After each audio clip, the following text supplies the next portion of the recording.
G'day and welcome to Videodrome Cinema. Here are 10 interesting facts about the new Transformers movie, The Last Night, and a few about Transformers films in general. Okay, so a few basic facts. The film's directed by Michael Bay, who said a couple of times in interviews that this is going to be his last Transformers movie. But we can actually take this with a grain of salt because he's also said that if a quality script comes around, then we might see him back in the director's chair. And of course he has said this before previous films that he ended up directing.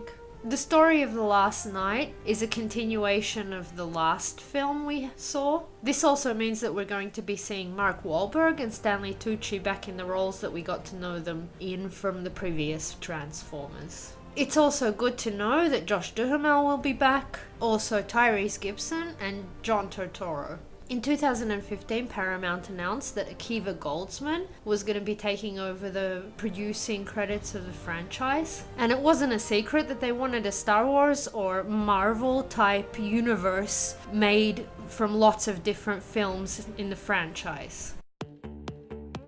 Transformers The Last Night is the most expensive Transformers movie to date. It cost $260 million.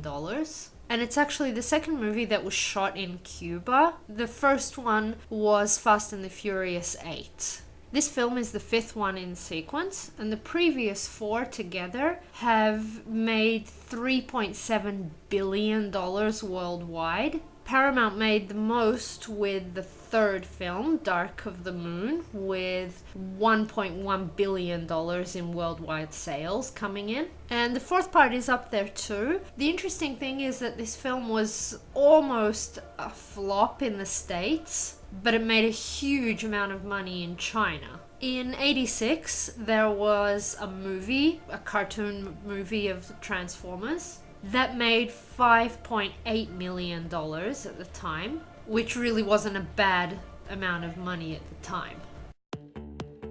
After the fourth film was released, they started going around to try to figure out ideas for the fifth one. One of the ideas they thought about was maybe going back to the time of King Arthur. This actually has a basis from the older cartoons. There was an episode called Transformers, a Decepticon raider in King Arthur's court. Another idea they had was World War II, so they ended up deciding to just mix the two ideas together. It's also interesting to note about Michael Bay that back in 2004, he was actually working on a film about King Arthur, but ended up leaving the production because of arguments about the budgeting, and the film ended up being made without him.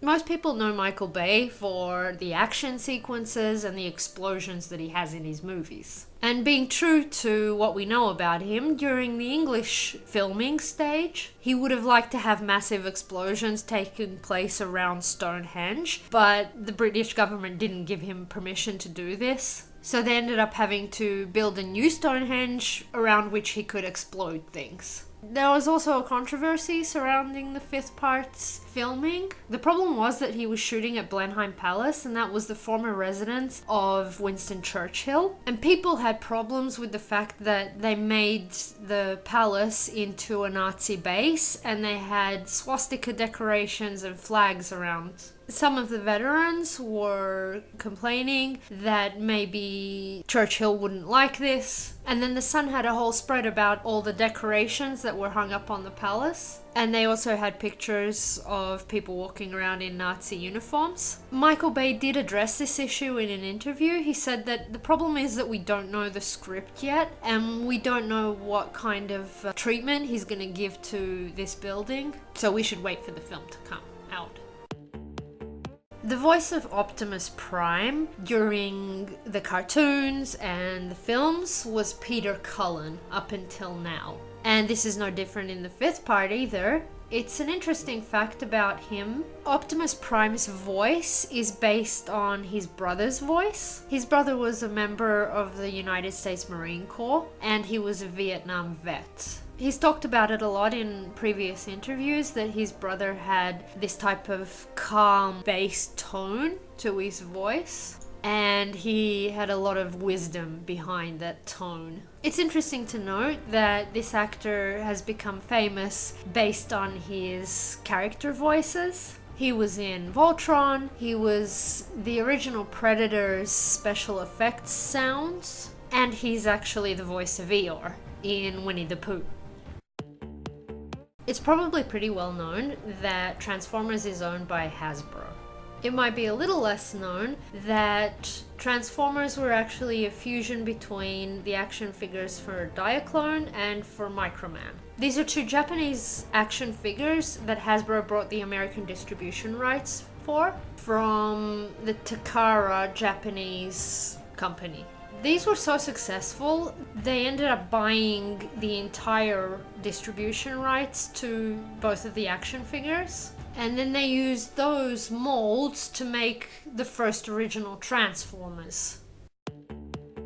After Hasbro bought the rights for the Transformers, they got the Marvel writer Bob Budiansky to create a backstory and a history for the Transformers figures. And some of the most known characters even today that we see in the films are figments of his imagination. They ended up purchasing all of the creative rights and all of the characters as well. We can even thank him for the famous Decepticon Megatron. The first time Hasbro heard the name, they thought that maybe it was too menacing, but Budiansky ended up saying that that's actually kind of the point. He's supposed to be menacing, right? It's interesting to note here as well about Megatron that in the 5th part we're going to see him with a new design. Apparently it's going to look or be an homage to the 84 version of Megatron. They would have liked to use this design for the first film, but ended up using something else. But now they're going to go back to that version.